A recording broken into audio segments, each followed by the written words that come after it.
Children locked in solitary confinement. Some call it torture, but that's exactly what our exclusive News Channel 5 investigation discovered at a juvenile facility right here in Middle Tennessee. Experts told investigative reporter Ben Hall it is a part of a broken system that can make some kids more violent and more likely to commit new crimes. We have a number of people in the courtroom this morning. I will, start this way. If you'll please stand and raise your right hand. He was taken into custody from that location.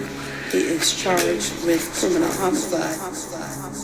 Every week, kids charged with crimes go before a judge in these Nashville courtrooms. If the judge orders them into state custody, the Department of Children's Services takes over.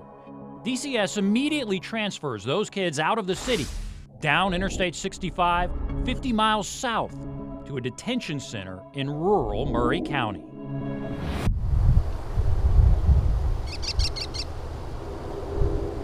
The sad thing is the majority of our kids who leave our jurisdiction that go into DCS custody as juvenile justice youth go directly to Middle Tennessee Detention Facility, and they stay there for sometimes weeks, sometimes months. Davidson County's juvenile court administrator, Kathy Sinback, says what's happening inside the Middle Tennessee Juvenile Detention Center is solitary confinement, and it represents much of what is broken about Tennessee's juvenile justice system.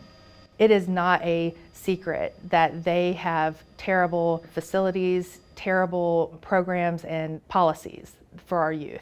Children as young as 12 wait here for DCS to place them in a more permanent facility. They spend most of their time locked inside their cells. And when they get out to visit with family, they're often shackled and handcuffed, as this Facebook post shows. They have solitary confinement policies. They force children to be in their cells for sometimes 23 hours at a time in solitary confinement for no reason. They have to then earn time out. From the outside, it looks like an office building. But go inside, and it looks like a prison. These are single occupancy cells, but look closer. This haunting picture shows who's inside. Children barely taller than door handles. We don't know this child's name, but it was taken last month. All they're doing is warehousing kids until they go to the next place they can find. DCS often seems like they don't know where that's going to be. Davidson County Juvenile Probation Officer Kelly Gray was so disturbed by what a 16-year-old told her about his 20 days inside the facility earlier this year that she took detailed notes about what he said. During his time at Maury County, he went into a deep, dark depression. The 16-year-old went into DCS custody after protecting his mom from an abusive boyfriend. Gray was devastated to hear about his treatment at Middle Tennessee Juvenile Detention and what other children are forced to endure. I walked out of the interview that day and I sat in my car and cried because I played a hand in that. And it shouldn't be happening. It shouldn't be happening to our youth. Her notes state the 16-year-old started out 24 hours in the cell and did that for 7 straight days.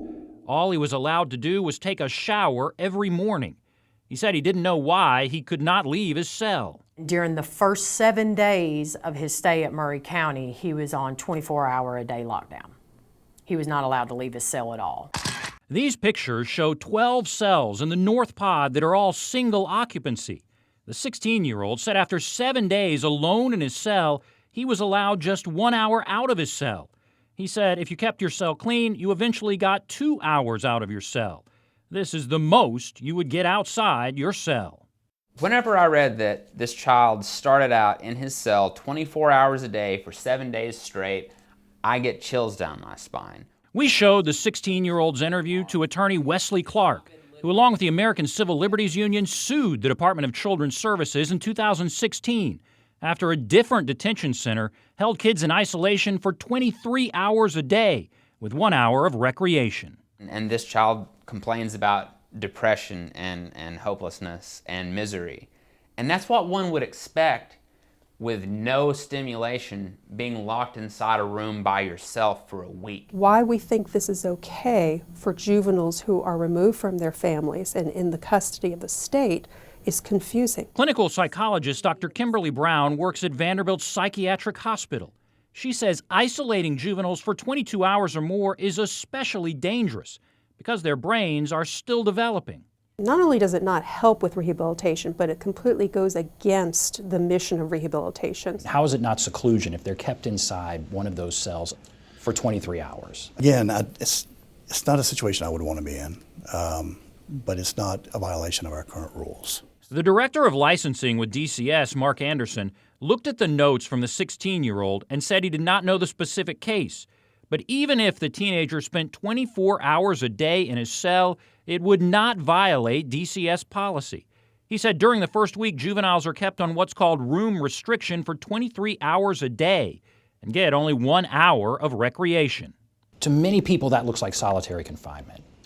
The difference between room restriction and solitary confinement is when you're in solitary confinement, the expectation is that you are completely isolated from everyone else. He said if kids are kept in those single cells in the North Pod, it is not isolation because they can communicate with other kids through the doors. They're talking through the door to these folks.